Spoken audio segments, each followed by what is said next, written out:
क्या कहें? पिछले महीने में अगर आप देखेंगे, एक महीने के अंदर नारायणगढ़ के अंदर 2 बड़ी सभाएं बीजेपी द्वारा की। एक में माननीय मुख्यमंत्री जी आए, जिसके अंदर हमारे समय में जो कार्य किए गए थे उनको गिनाया गया, हाथ खड़े करके पूछा गया कि वो काम पूरे हो गए या नहीं हुए। और जो हमारे समय में जिनको शुरुआत की थी और जो 75-80% तक जब कंप्लीट भी हो चुकी थी, उन कामों को तो मुख्यमंत्री जी गिनाया। और जहाँ देने की बारी आती है उस समय कुछ नहीं दिया, खाली वही आश्वासन। ये कह दिया जाता है कि पूरा मांग पत्र हमने मंजूर कर दिया, और मांग पत्र ये नहीं बताया जाता मांग पत्र है कौन सा है, क्या उसमें मांग है। उसी दिन किसानों की बात की जाती है और रोड पे किसान सजादपुर रोड पे सड़क के ऊपर बैठे हैं अपनी पेमेंट के लिए। क्या मुख्यमंत्री जी का फर्ज नहीं बनता कि रोक के उनकी बात को सुना जाए? क्या उनको बुला के उनकी बात को सुना जाए? आज ये हालात हो गए हैं, किसान सड़क पे, व्यापारी, कर्मचारी, गरीब वर्ग, हर आदमी सड़क पे। उसके बाद दूसरी सभा सजादपुर में की जाती है, गृह मंत्री जी उसमें आते हैं और उसका भी नाम दिया जाता है विकास रैली। और उसमें हमारे MP साहब कटारिया साहब और मंत्री नायब सैनी जी उससे पहले ही आप खूब आश्वस्त करते हैं नारायणगढ़ की जनता को कि यहाँ पे बड़ी बड़ी घोषणाएं की जाएंगी, बड़े बड़े आपके जो अधूरे कार्य हैं उनको पूरा किया जाएगा, और काम के नाम पे खाली धन्यवाद। धन्यवाद तो नारायणगढ़ की जनता भी करना चाहती है, उन्हें भी मौका है। खाली सभाएं की जा रही हैं और उसके बाद कुछ नहीं किया जा रहा। कुछ ऐसी भी बात सामने आई है, जो मौजूदा विधायक हैं उनको 24 कैरेट का बताया गया है। 24 कैरेट सोना बता रहे हो, सोना चांदी सब हो गए वो तो।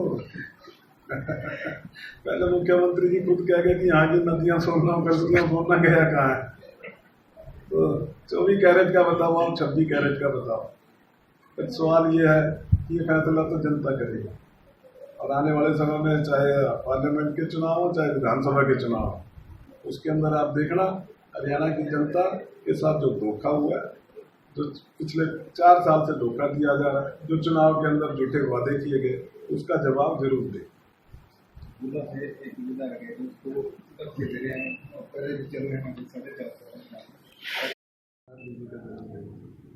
जिन्हें शास्त्री जी का जन्मदिन था, शास्त्री जी ने नारा दिया था जय जवान या जय किसान, और उस दिन जवान और किसान को आमने सामने खड़ा कर दिया इस बीजेपी सरकार ने। किसानों के ऊपर लाठी चार्ज किया है, उनका खाली अपनी बात भी नहीं रख सकते हैं। लोकतंत्र नहीं रहा, लोकतंत्र को खत्म किया जा रहा है। किसान अपनी बात रखने दिल्ली गए थे, उनके साथ ऐसे व्यवहार किया गया जैसे आतंकवादी आ रहे हैं। मैं समझता हूँ कि इसकी 2 शब्दों में पूरी निंदा करनी चाहिए। इलेक्शन के लिए क्या योजना? कांग्रेस तैयारी शुरू कब से हो रही?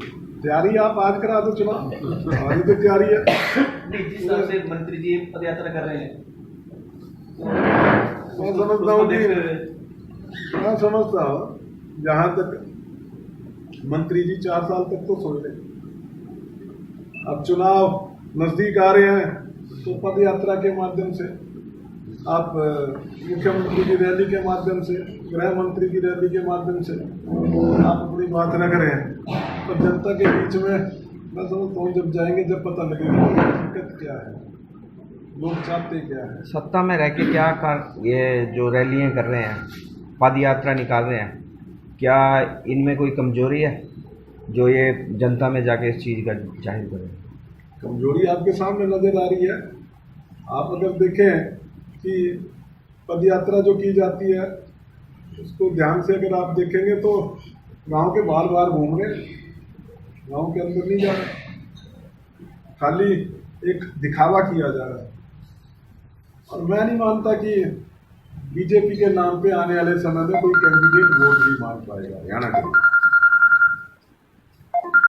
तो इन्होंने गांव-गांव में पदयात्रा की बात की है, आप देखना विधायकों को लोग वहां पे अपनी बात रखेंगे, क्योंकि बीजेपी के विधायक मैं नहीं समझता कि ये कभी हल्के में गए हैं। खाली रेस्ट हाउस की या शहर की राजनीति की है, इन्होंने गांव के अंदर जाके बात नहीं की। और मुझे लगता है कि इसी में आपको रिजल्ट भी सामने आएंगे और कुछ आ भी रहे हैं। तो विधायकों के साथ जो बीत रहा है, चाहे हम यहाँ कुरुक्षेत्र के विधायक हैं उनकी बात करें, मुलचिका के विधायक हैं उनकी बात करें, कुछ वीडियो वायरल भी हो रही है जिनमें हालात दिखाई दे रहे हैं और ये हालात पूरे हरियाणा में बनने जा रहे हैं। सर 3 राज्यों के ओपिनियन पोल आए हैं कल, उसमें तीनों जगह पे कांग्रेस को दिखाया बहुमत। हरियाणा कहाँ पे खड़ा है सर मामले में? 3 जगह जो दिखाया गया है कि उसमें कांग्रेस आने की स्थिति में है, तो उससे ज़्यादा मैं कहता हूँ कि कांग्रेस के बेहतर हालात आज हरियाणा में है।